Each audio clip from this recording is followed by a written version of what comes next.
Hi friends and welcome back to my channel, and if you're new here, hello. My name's George Agambar and I'm a UK music producer. Now, if you've been watching my channel for a while, you may have noticed that I've made videos on how to EQ vocals and how to EQ guitar. And today we're going to be having a look at how to EQ bass guitar and common frequencies and characteristics. So if you want to learn a bit more about this, then make sure you stay tuned and hit the subscribe button and notification bell for new videos every Wednesday. And things will never be the same when I hear your name since you kissed me in the rain. As with the other videos, I'm going to say that all the frequency ranges I give are rough approximations. They're not complete rules and it's not completely set in stone, as every bass guitar varies.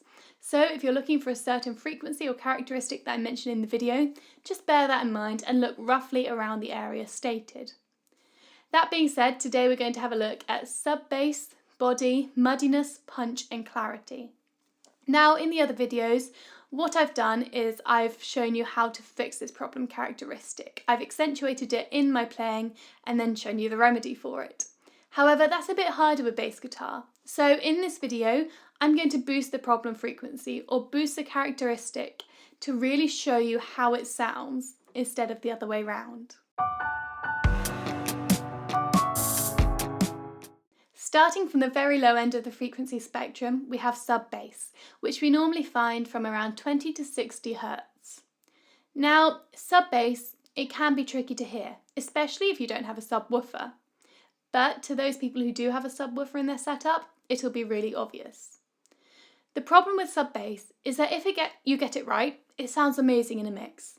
But if you get it wrong, it can really ruin a mix and even cause distortion.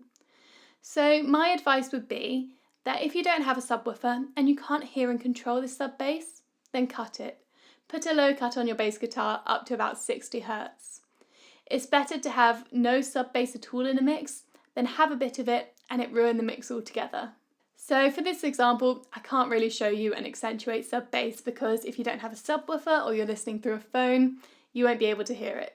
You're just going to have to trust this one, I guess.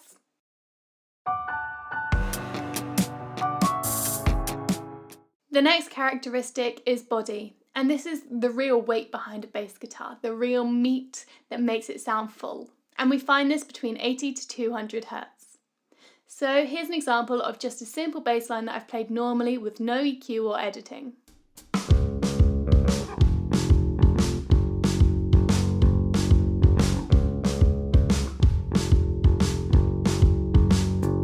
Now let's boost that 80 to 200 Hz range and see if we can hear more body in the guitar.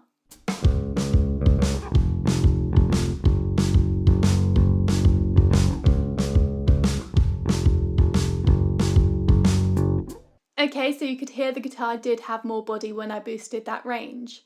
So if you want your guitar to sound stronger and fuller, try boosting in that range. Or if you think your guitar actually sounds too strong and is sticking out too much, try cutting in that range. Next is muddiness, found around 200 to 400 Hz. Now, this is a common frequency range for muddiness in loads and loads of different instruments. But in the bass, it can be really prominent and really destroy mixes, so we need to be really careful around this range. Let's try and boost it and see what we hear.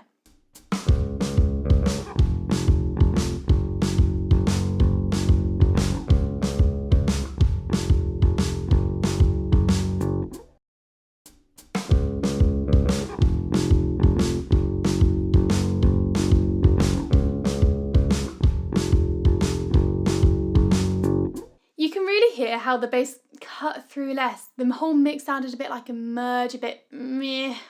It just didn't sound great. It didn't sound punchy. It sounded muddy.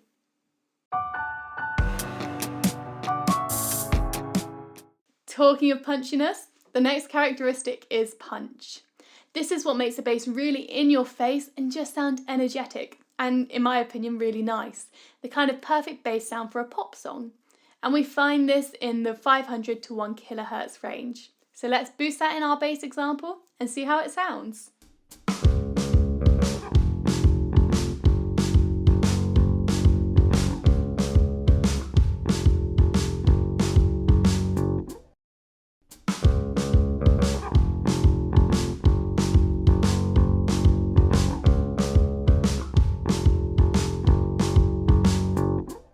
So to me personally, it did kind of cancel out the low end a bit. It didn't make the bass sound as bassy, but it certainly did sound more punchy and prominent in the mix.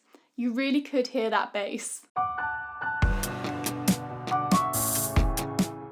The final characteristic is clarity. Now, this is actually really hard to explain what it sounds like. It's all to do with the attack and the harmonics in the bass, just making it sound pretty and crystal clear, I guess.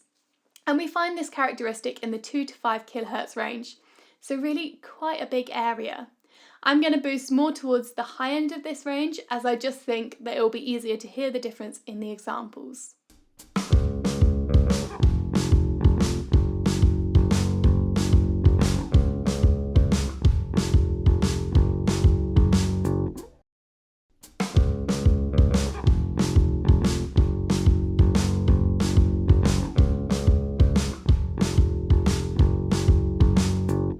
I hope you could hear that adding those frequencies in the bass just made it sound a bit more sparkly and clear and really lifted the sound up.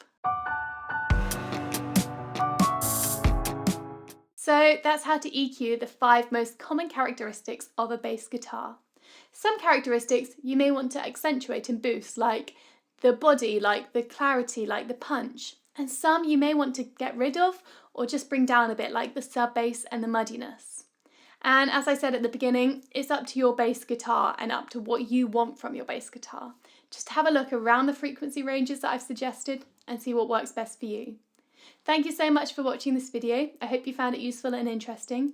Let me know what you thought in the comments below and if there are any other videos you'd like to see in the future. Make sure you hit the subscribe button and notification bell, and I will see you again soon.